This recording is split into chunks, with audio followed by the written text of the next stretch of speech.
Welcome back, ladies and gentlemen, and we're joined here tonight in the studio by Ambassador Medhat Meligy, the former Assistant Foreign Minister. Mr. Ambassador, thank you very much for joining us this evening. Good evening. Thank you for having me. Good evening, sir. Your Excellency, now looking at the situation in Gaza, everyone's trying really to broker a ceasefire before the start of the holy month of Ramadan. Mediators, including Egypt, Qatar, and the US, obviously. Now, how feasible is it to try and broker a truce before the holy month of Ramadan, which is only a week away? Now, Hamas is taking part, Egypt, Qatar, and the US, but no Israeli elements are attending the brokering of the deal so far. Well, first of all, we have to say that I don't know why everybody is talking about the month of Ramadan. The ceasefire should have happened long ago. But maybe it looks like a magical date, the holy month of Ramadan, so that then this is like a date to set for everyone to assume his responsibility before the holy month starts. However, I think that we've seen, especially in the last few days, a clear divergence in the position of the United States, the only power capable of forcing Israel to comply with any resolution that was taken before. Whether we're talking about human rights or we're talking about international law or humanitarian international law.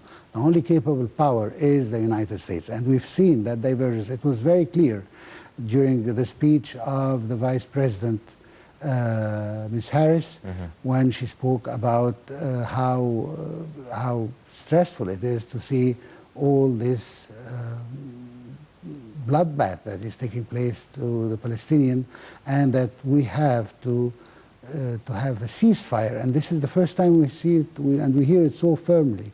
The expression ceasefire. We are not talking even about truce, although she meant truce. I want to mention here that this is the strongest words coming from someone in such a high rank of the American administration. And even the tone of her voice was really painful. I mean, she was really in pain talking about this issue. Any human being should feel this way. And I think that the massacre of the Palestinian a few days ago that led to the death of around 120 Palestinians and over 750 injured in just few seconds, show that Israel have stooped down to a new level. I mean, after considering them as animals, now they're treating them as insects. To kill that amount of, that number of people in few seconds, people who are starving and just trying to look for anything to eat. I think Israel really managed to get to a higher level of inhumanity by doing this act. But this is not something new that we are seeing right now, and we are all looking forward to the United States that it can break a deal. We've done our part, although there are talks about this is the turn of Hamas. Hamas have already given it conditions. Israel is even adding more obstacles to obstruct reaching an agreement by asking for a list of the living prisoners and so on, which was not stipulated before in the deal that was broken in Paris. So they are adding new terms and new conditions in order to make it even more difficult to reach an agreement before the month of Ramadan. However, we think that it's in the interest of Israel to accept this. There is a tremendous amount of pressure on the Israeli government from the families of the hostages to take a step and agree on the deal. I think it's a must for everyone. Everybody needs this truce. We are talking about maybe 40 days, even more, of peace, during which the Palestinian can be fed, can receive humanitarian aid. And I think this will bring us to another issue. I think we haven't seen an humiliation to the United States such as this one. Even the United States had to resort to aerial dropping of humanitarian aid, because they cannot convince Israel to open any crossing for a land entrance for the humanitarian aid to enter.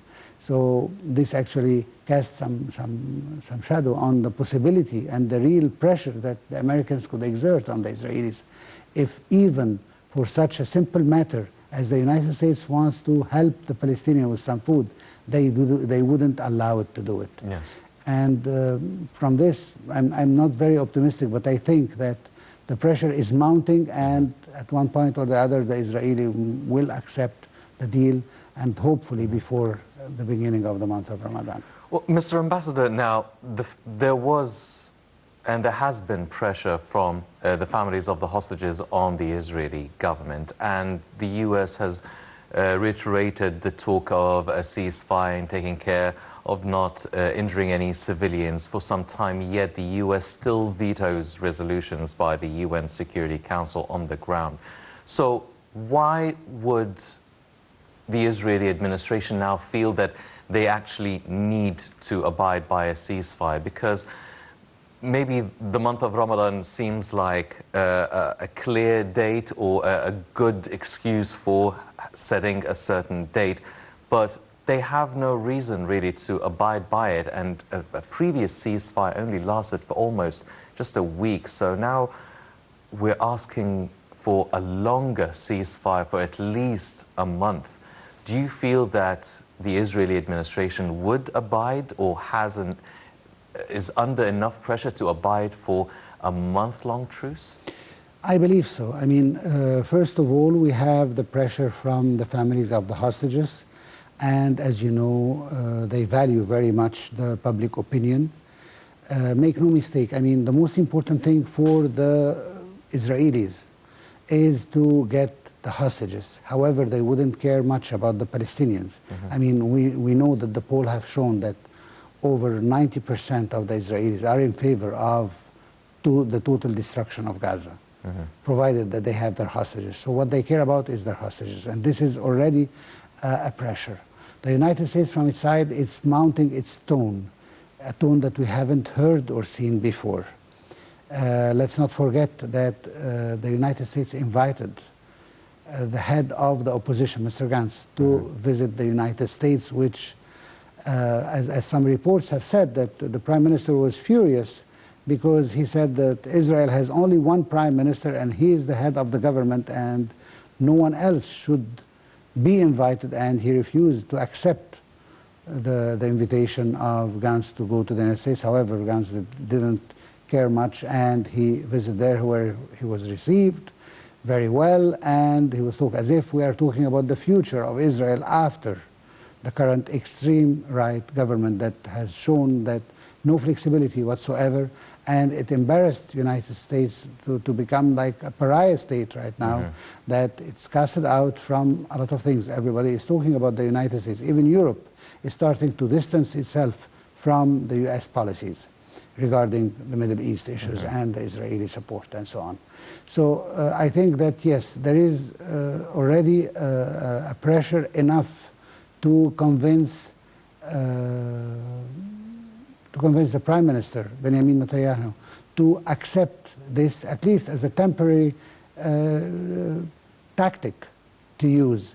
It's going to buy him some time to reorganize everything and to show him as a man of peace and a man who has accepted, for the sake of the prisoners and the hostages, that he will accept and so on. And this will buy him some time and maybe some more acceptance from the Israeli voters.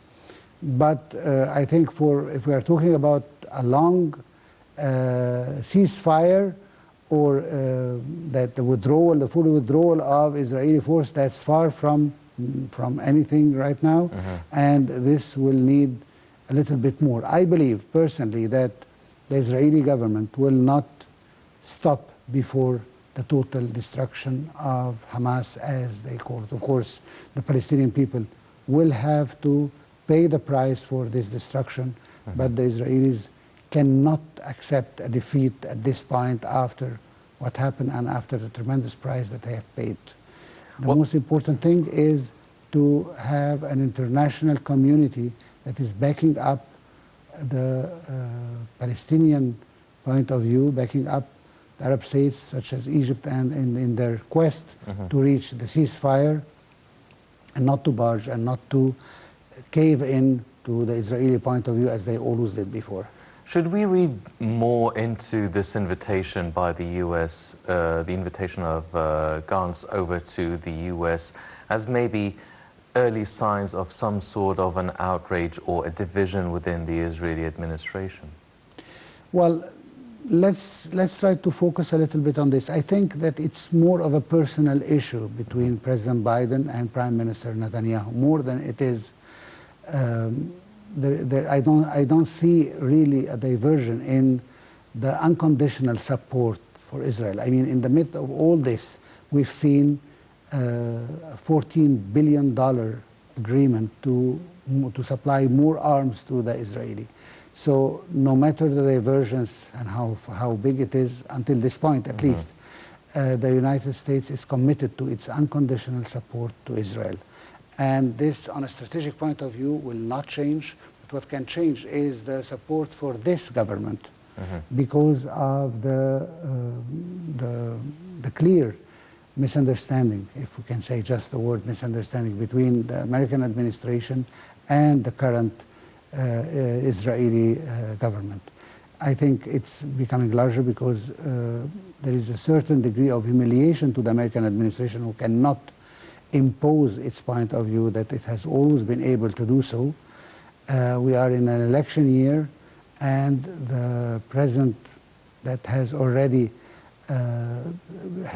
some problem with securing enough votes for a second term needs the Jewish support in the United States, and accordingly he cannot risk it by putting more pressure on Israel than what he is doing. Actually, he is already doing something substantial.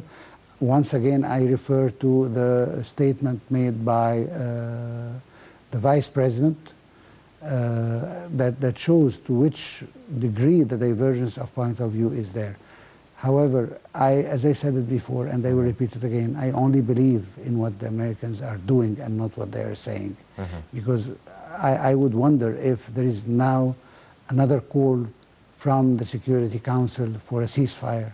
Would the United States vote in favor or even abstention, or they will veto it as they always did? This will really ensure to which point the divergence of point of view is. Mr. Ambassador, what about the Palestinian side? Now, we've witnessed the Prime Minister Shtay actually handed over the resignation of his government to President Mahmoud Abbas. He accepted it, but the government still operates in a caretaker capacity. Now, I understand the mediation talks trying to broker a deal takes place between Egypt, the US, Qatar, and Hamas.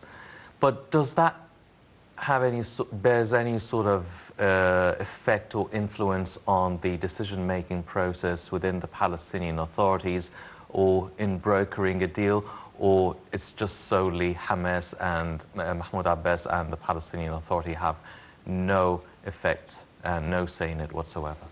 I think Hamas have a say in this, because we've seen, from what we hear, from what we see, that I think the Palestinian Authority is ready to break a deal right now on the current condition. However, what's blocking this from being realized is the position of Hamas. Hamas is, after all, a hardliner. They believe in the armed resistance to fight the colonialists, the colonial forces. And in this regard, they are not easy. But at the same time, they are under pressure from their own people, from the Gazan, who are suffering tremendously. I mean, already we have people, especially children, who are dying from starvation. We have malnutrition everywhere. In northern Gaza, there hasn't been any aid for such a long time, and people are eating, according to the Vice President herself of the United States, leaves and food that is designated for animals. And we reach a very, very severe and critical level of severity of the situation. So I think that also the Palestinians, including Hamas, are under pressure. Maybe not that pressure that will force it to accept humiliation, but still they are under pressure. Let's not forget that Hamas knows that it might be very close to its own end if the continuing of the bombardment will, if the Israeli continue to strike even Rafah with more casualties. Because as we've seen before, Israel do not mind the number of casualties as long as it can achieve its targets. And just a few days ago, we heard once again, for maybe the 10th time, the Prime Minister of Israel saying that this war will not stop before we achieve our goals, which is the full liberation of the hostages and the total destruction of Hamas. So let's not fool ourselves that this truce is the end of it. This truce is going to be just a phase until those two conditions are met, because the Israeli cannot accept a defeat after all the loss that they lost already during this war. Whether we are talking about the number of Israeli killed during the war or the support that they lost over the course of several months of this war from many countries, including some of its traditional allies, who now see Israel as a power that's committing genocide. And we've heard it from many Western governments. Yes. So the situation and the balance is shifting now towards the Palestinian right. So everybody's under pressure. It all depends on how this pressure is going to affect them to take the right decision and to change their course of this war. Yes. Well, ladies and gentlemen, Egypt is also taking part in the humanitarian efforts and trying to get aid into the Gaza Strip. And we've seen recently as well Egyptian and Emirati aircrafts really trying to airdrop humanitarian assistance into the Gaza Strip. Let's check out this report and we'll be right back.